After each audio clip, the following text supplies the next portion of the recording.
This is going to be this build first Ryzen build, as well as this build is for mi amigo Rafael. It's gonna be a pretty small, maybe budget computer. We have a AMD. Okay, I need to stop doing the ums. Yo, This is This video. This is a budget $600 build. You can find a PC part picker link in the description of the prices that Rafael paid, but let's go through the parts here. We have an AMD Ryzen 5 1400. This is a quad core with AMD simultaneous multi-threading, 3.2 GHz stock with 3.4 GHz boost, as well as it's unlocked. And this board, MSI B350M Pro VDH. Even though it's just a B350 chipset, it still allows you to overclock. It just disables features like SLI, which aren't super important. To pair with that, we have 8 GB of G.Skill Ripjaws 5 memory, DDR4 at 2800 MHz. Because with Ryzen, RAM speeds are very important. For the storage, we've completely gone away with mechanical drives, nor are we doing M.2. We've stuck with a single WD Blue 250 GB SSD. 250 GB seems very small, but it is plenty for his workload. Next, we have the EVGA GeForce GTX 1050. Not the 1050 Ti, this is just 2 GB of GDDR5 memory. However, we will be overclocking this, and GPU power is not super important for this guy. To power everything, we have an EVGA 450B, 450 watts, 80 plus bronze, EVGA solid construction. That's pretty much all there is to say about it. And lastly, we have the Rosewill FBM01. Now, this is the cheapest case we could find, about $25. No USB 3.0, it's just MATX, and everything is just silver metal on the inside. First, we're gonna set the system up outside of its case, just to make sure everything works and posts. Or power on self-test is what that means. We can just use the top of the motherboard box. To the CPU. The Ryzen 5 1400. This is the cheapest Ryzen processor at the moment. Most people talk about how you have to find the golden triangle on the side and find the corresponding triangle on the socket, but I just think it's so much simpler to just know the orientation of an Intel and AMD processor, because Intel's on boards, the letters are facing upwards. On AMD, that are facing this way, or this, like, if you think of this, the top of the socket, where all the plastic is, that's where all the words go down. That's just, it's easier to think about that way than the gold triangle, in my opinion. And one stick of RAM. It's G.Skill Ripjaws 5. I'm just gonna put it in this second slot right here.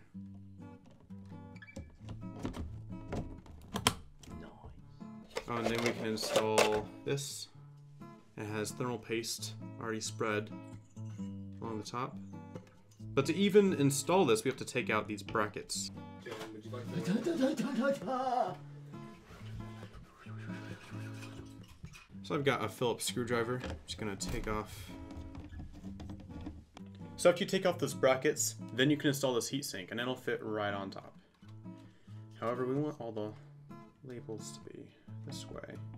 First, we're just gonna sit the screws right on top of the little holes, all 4 ends. Then we're gonna take a screwdriver and evenly screw in a little bit each time in each of the little holes, just to make sure it's in there. Because first time I installed a Ryzen cooler, or the stock cooler, it took me like 3 different tries because I don't know, maybe I'm just retarded.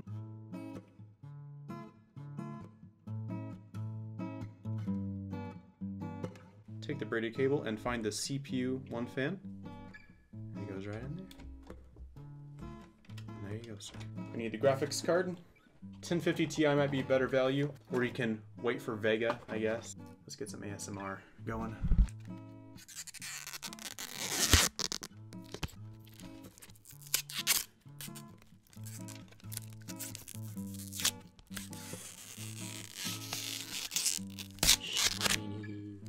Shiny as hell. That is really shiny.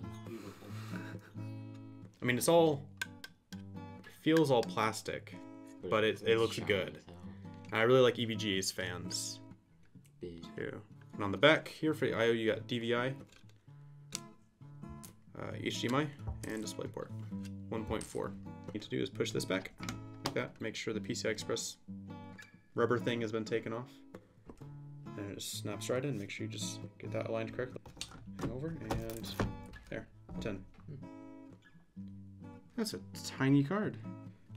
So lastly, we're gonna hook up the power supply. Cables aren't the prettiest. You can get extensions to fix that.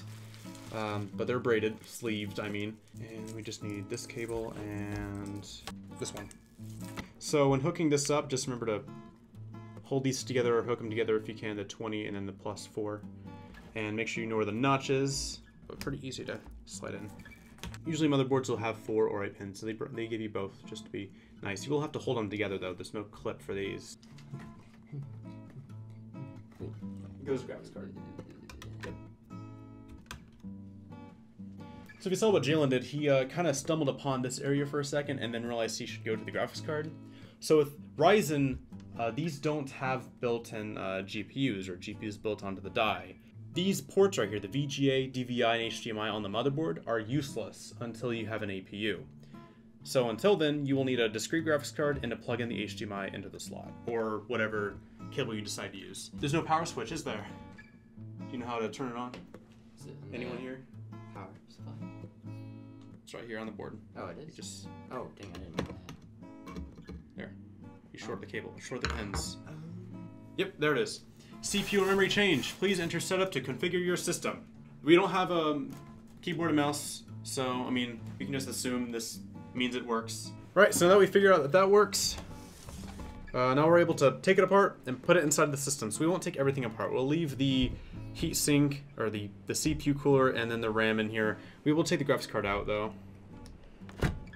I've taken the second panel off as well. You can place these somewhere safe. These are kind of flimsy, which is expected from a $25 case. That's, I mean, case doesn't affect any performance. So you have two fans. You have a 120 millimeter. Is that 140? That's 120. And then you have a 90 or 100 millimeter on this side. Small. Both of these are PWM. This one's just PWM. This will go somewhere on the motherboard. This one's PWM or Molex. We might, if we have the option to, we'll cut the Molex off and just use the PWM. And here's all the cables here. We have USB, AC97, which does not exist anymore. I don't know why that's a thing. HD audio, as well as your power switch, power LED, reset switch, and hard drive LED. So we're going to install the motherboard into the case next. So inside the motherboard box, you'll find two things we'll need to go ahead and get out. The I/O shield and SATA cables. We'll only need one. Audio holes are always at the bottom. And you can put it in just like this, the back, and push evenly on all four sides. It doesn't pre-install the stands for you. A lot of cases do anymore, but I'm gonna have to install it in 8 different positions. Here, here, here, here, here, here, here, and here. So I'll do that. All right, so all the stands are installed. Now we can install the motherboard. So motherboard, hold it by the heatsink. Usually those are strong enough, you can just hold them by. And we're gonna try to move everything out of the way. Oh man, this is tricky-dicky. We're gonna try to lay this perfectly inside.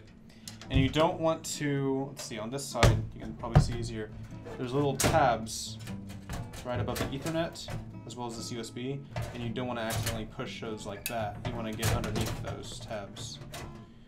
If I even can fit this in here. This is not a roomy case. That was the scariest thing ever. That does not want to fit in. Alright, now it's sitting relatively well. And we're going to take these, I don't know what they're called. Are they... The manual calls them screw C. I don't know what these are called, but I call these dome screws just because there's a little circle around it. It makes me think of a dome. I don't know. But these are used for the motherboard installation.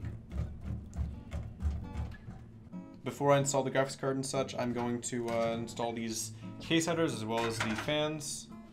So we're going to find a case fan header on the board. You see there's a fan header down here. That's system fan 2 it says, and system fan 1 is right here.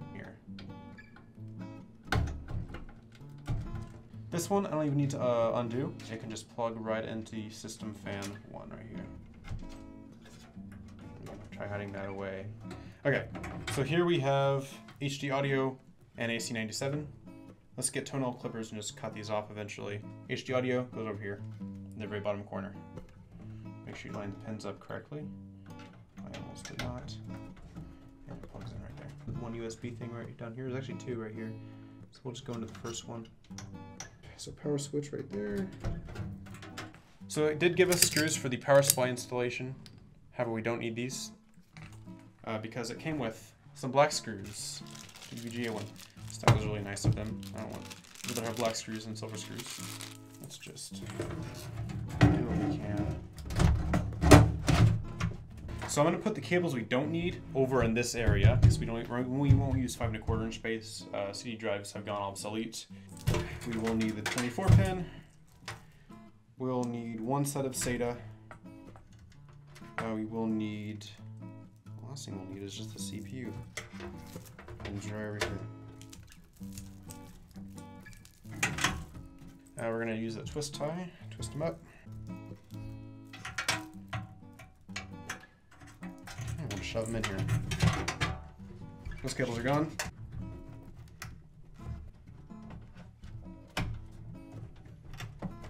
And then these are SATA. And then you need to get the SATA from your motherboard. You get 2 of them. We'll be using, I guess, this one. We have a straight and a right angle right here. So no mechanical hard drives in this build. Just pure speed. This is the SSD right here. No, it's this. There's a notch to show you how to get it in correctly.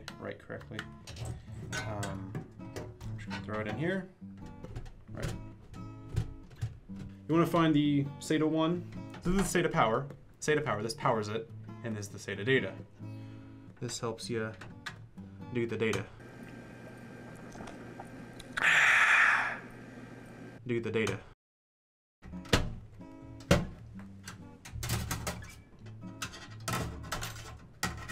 Again, this is the 1050 from EVGA.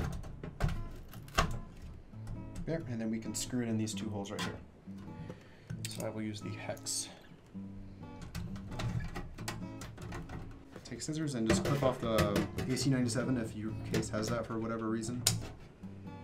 And then as well as the PWM, or the Molex, I mean. Clip those off as well. See if I can find it. There. Unnecessary. And then the second part of this video, we'll do the setup, installation of all the software, get a Windows installation, BIOS update. Oh, I did exactly what I said not to do. There's the metal piece right here on the Ethernet. So when that happens, you can just get rid of it. So because it's the AM4 socket, AMD kind of claims that AM4 will bring us into 2020. I don't know how accurate that is, but that means they should roll out new products, faster processors, more efficient maybe, and those APUs will be coming out eventually. Not that he needs to upgrade to an APU, he has a discrete graphics card, but he can eventually put in, if he needs more cores, or faster cores whenever new Ryzen processors come out. We will be overclocking. He can buy a new cooler, maybe a Hyper 212 Evo or whatever will work with the AM4 bracket. More memory, he has 4 slots right here. He owns 8 gigs right here. He can upgrade to 16 later, or even maybe 32 or 64 if that's ever necessary for him. Graphics card wise, 1050 is plenty right now for whatever he's going to be doing. 1050 is plenty for a couple games like CSGO, Rust. But the power supply, 450 watt, you should be able to pull, say, even a 1060 if he needs to, or even a new whatever comes out after Pascal. Plenty of upgrade path. He can add another hard drive if he needs to, another SSD, M.2 down here. There's a lot you can do with this system, but right now I think it's perfect. Peripheral wise, he'll be using SportsBot headset, keyboard, and mouse combo, $30 from Amazon. Have a good day. Go check out Ball Slacks on BrickWall, the slacks for your sacks.